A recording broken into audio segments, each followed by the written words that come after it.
A notch that is surrounded by a bezel-less display. You have probably seen this combination in a lot of smartphones these days.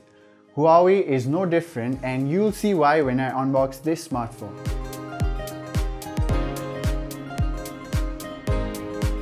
What I have today here is the all-new Huawei Nova 3E, which is also known as the P20 Lite in Europe. This phone is all set to prevent the Oppo F7 and the Vivo V9 from stealing the limelight. Now, stripping down the box, you'll be greeted firstly with the phone itself. Like every other smartphone, this one offers you the phone itself, a case, an adapter, a Type-C cable and an earphone. Well, it is certainly nice to see the inclusion of an earphone here when some manufacturers are completely ignoring it. So this is the Huawei Nova 3E with its glass back. There is a metallic rail sandwiched between the glasses. I personally prefer the blue variant over the black one, but let me know what you guys think.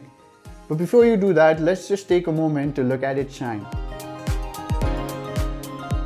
For a smartphone standing 5.8 inches tall, it feels quite compact on the hands. This is due to the bezels that have been casted out.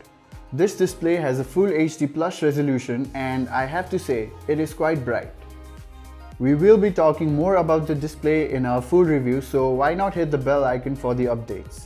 These days, Huawei focuses a lot on the camera of its smartphones, and the Nova 3E is no different. There are dual cameras on the back which have taken some good point-and-shoot photos for me.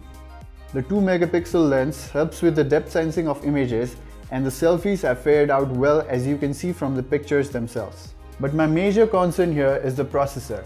This device houses the Kirin 659 chipset, which I think Huawei should now upgrade to stay up in the game.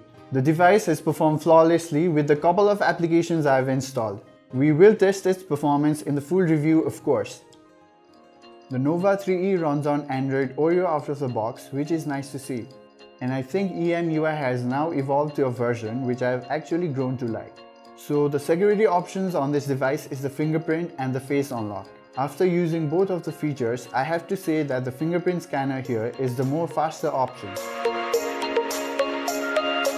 On the storage side of things, this device provides you 64 GB of memory, which is expandable. But you'll have to cut down on the dual SIM option. I think smartphones should at least provide a dedicated SD card slot. I mean, isn't it an essential feature now?